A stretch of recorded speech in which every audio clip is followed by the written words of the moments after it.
In the first few weeks of the opening, the entire system has new challenges to deal with. What do you do actually? Before you open your clinic to patients, I think you need to spend 2 days in your clinic. The first day should be for cleaning, for revisiting all areas and looking at the functionalities of everything that was not being used for a couple of months.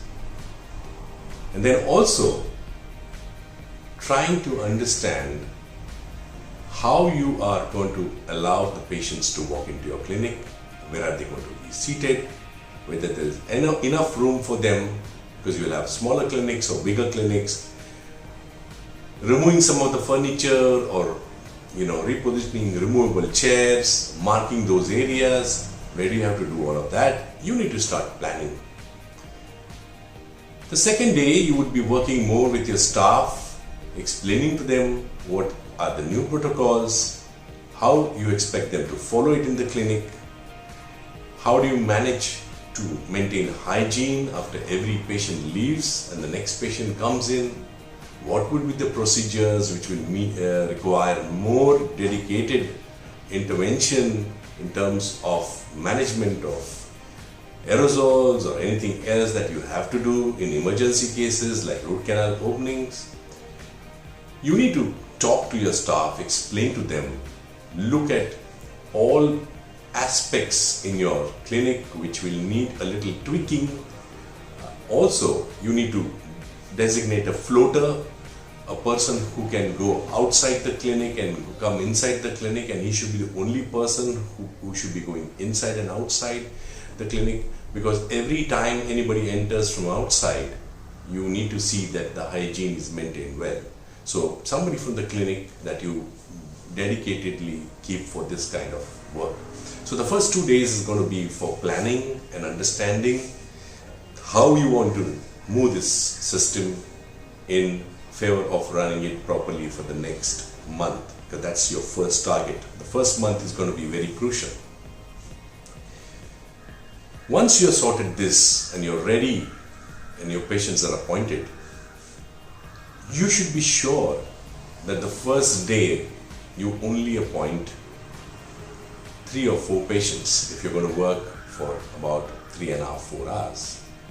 And after every patient, you need to give a little time for hygiene protocols to be reorganized, or probably see that whether things are working fine. So slowly you should reboot into your routine. It's very important for you to get everybody in the system tuned to what you want, and that will take a little while. So the first thing I would say is to focus on your internal systems and training of your staff.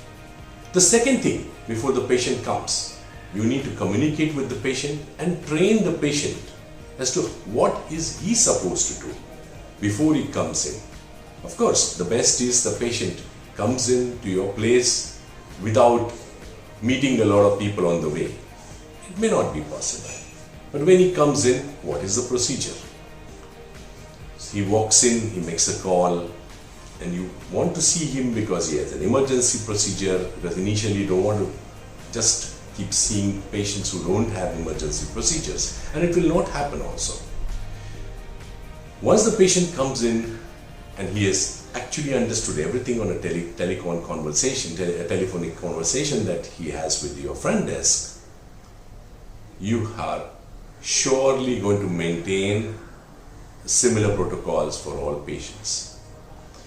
So preferably, of course, he comes alone, preferably he wears footwears which are flat, he removes the footwear in the clinic or outside, or wear covers, all of those protocols. I think you know all of that and many more. So all of that which is routinely followed in dental clinics, and of course for those who have not been following, maybe you get those protocols set for your own clinic. The most important thing in this is, how do you get all the other people in your clinic who keep coming and visiting you away from your clinic for a bit? Who are the people who visit your clinic? The lab delivery boys, the material suppliers, the medical representatives, so many other people who keep coming to the clinic for whatever, their business or your business. Unfortunately, dental clinics manage a lot of these kind of transactions.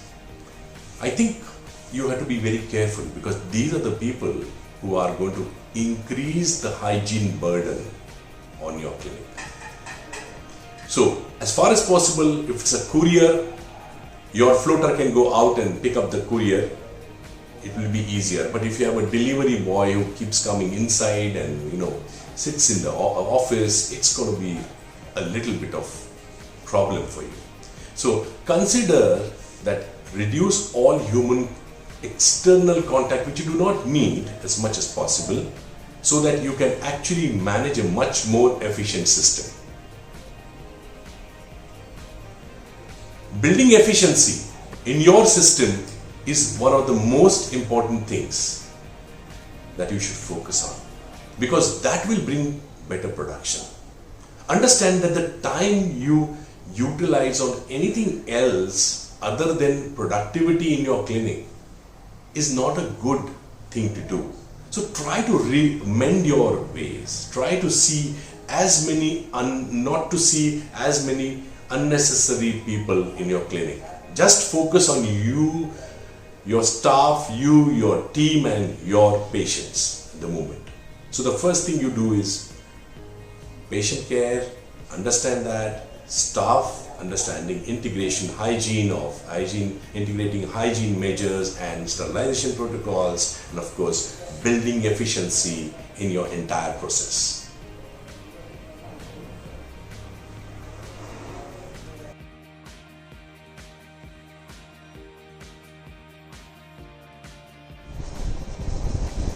Now consider that the patient who comes to your dental office may not have the infection, but consider that he has infection. So there are two separate groups of people, okay? And we are going to get their medical histories, their immediate histories. We're going to look at their temperatures, and we're going to kind of gauge who is the patient coming to us. And we think that this patient does not have any kind of infection. Right? There could be some patients who have, you can suspect, maybe they have infection because of the history. And then there is a third group which have symptoms. Right? Now, when you do an initial screening, you yourself categorize these patients into three groups. Then reconfirm this when the patient walks in at every appointment, not only once. Now, corona is not going to disappear. It will stay for a bit. I feel it's not going to stay for long. It will disappear, it will come back again maybe, but it will be there, right? So we can't just restrict ourselves to emergency procedures, because there is a thin line between an emergency procedure and actually a reconstructive procedure. For example, if somebody has got a broken anterior tooth, he just has a fall and two of his teeth just evens up. But he wants a tooth to be replaced, and he wants a bridge or he wants an implant. You probably have to do it for the patient. Even if it's your third day of reopening your clinic. So understand that emergency, and emergency we mean emergency is pain. Yes, we have pain as an emergency. We have emergency for aesthetics, we have emergency for function sometimes. And we can't say which emergency is priority of a particular patient. So understand this very well. There is no time. You can't say that for 1 week I only do emergency, on the 8th day I'm going to do elective. If corona is going to vanish in 5 days, that's okay. But if it's going to stay, you need to start looking at your patients differently. So my take is emergencies, of course, initially as you have to.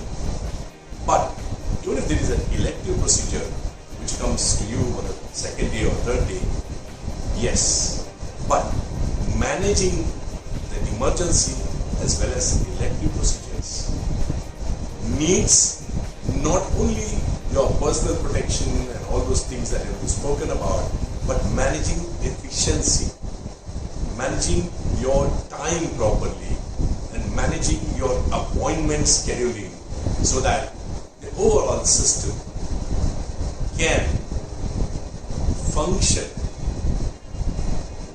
efficiently and effectively for everything that you want to offer to the patient and protect your staff. So I think emergency or elective, you have to start both. Just be careful, and I will be speaking to you about other aspects as well, how you're going to go with more efficiency in every procedure that we do, with some examples as well.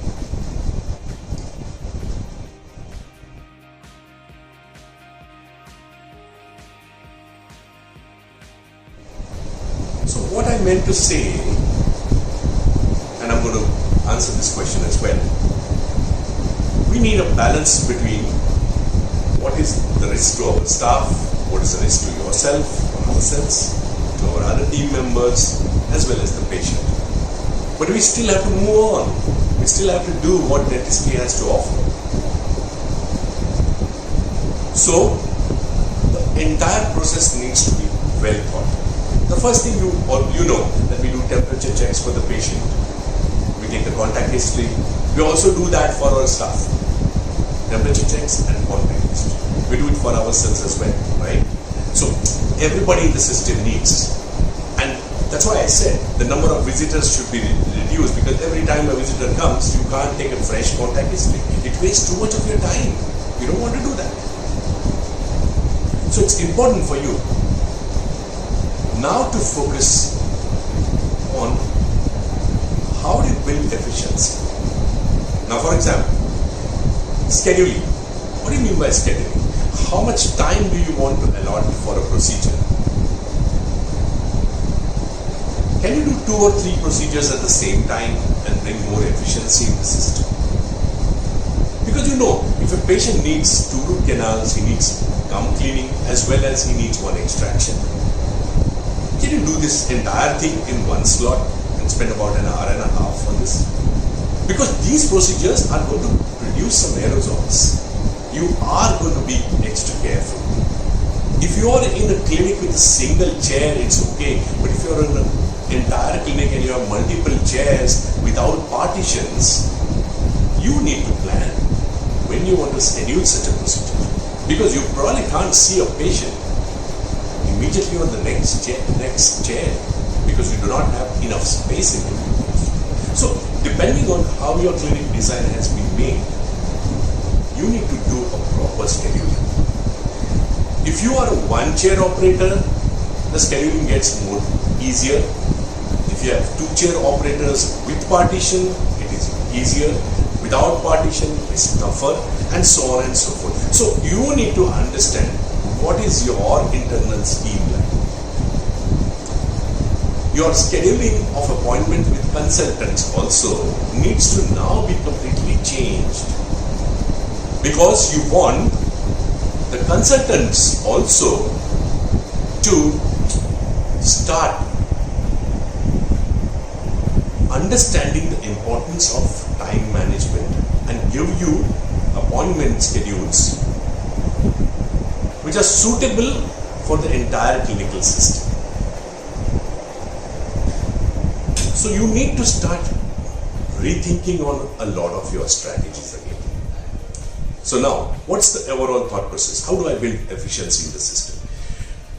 By changing time. If you make 2 big appointments on a particular day and manage to finish 8 procedures, it's much better than managing that day with 3 single procedures. Because your in-between patient time is always going to remain the same if you are a single chair operator. So it's very, very important for you to schedule according to what is there on your plate that day. That means how many patients, what kind of treatments, and this will need a logical sequencing. So you will have to put efforts for that. For example, if you have 5 patients and 5 patients totally have 20 procedures to be done. So you know that there are 20 procedures to be done on 5 patients. And there is some lab work also involved. You need to properly schedule those patients in such a way that efficiency is better. You want to see them as less as possible, but you also want to efficiently make output for your clinic because you want profitability at the end of the day. You already made losses in the past, right? You want to catch up with whatever you have made, and you want to get the system back to normality, normalization rather. So it's very important. It's very, very important for you also to schedule the proper lab, delivery mechanism. You can't call a patient and not have the lab work. You can't call the patient and your material is not available. And you can't tell the patient wait for 10 minutes, half an hour, 20 minutes because your scheduling is so tight that the next patient will come. And you don't want 2 patients at the same time. So your efficiency should be so good that everything should be available. You can't make the patient wait and say, okay, come after 20 minutes because you already scheduled something. That means efficiency should be built in the system. You need to procure your materials, and I think online procurement, online as much as possible, and integrating and having a surplus material, not just calling for a material because you're finishing your gloves, call your supplier, because today you will not get it, and tomorrow that's not the way to become efficient. You need to have a plan of stocking something, and all of this thing will need money, and this money comes from patient fees. So the patient fee is not your earning, it's also to manage the clinic. Understand that as well, that the patient fees also has a profitability for your clinic inbuilt in it, which allows your clinic to run more efficiently. It's not just fees that are collected as professional fees for yourself.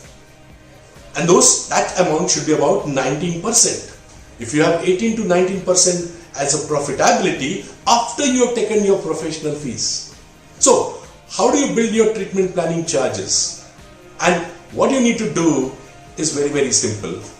That you build in a mechanism and you say, okay, the fixed cost is XYZ, the percentage that is Y, and the patient fees, I want to now incorporate patient fees as a profitability model, not just a professional fee model like what is existing in dentistry today.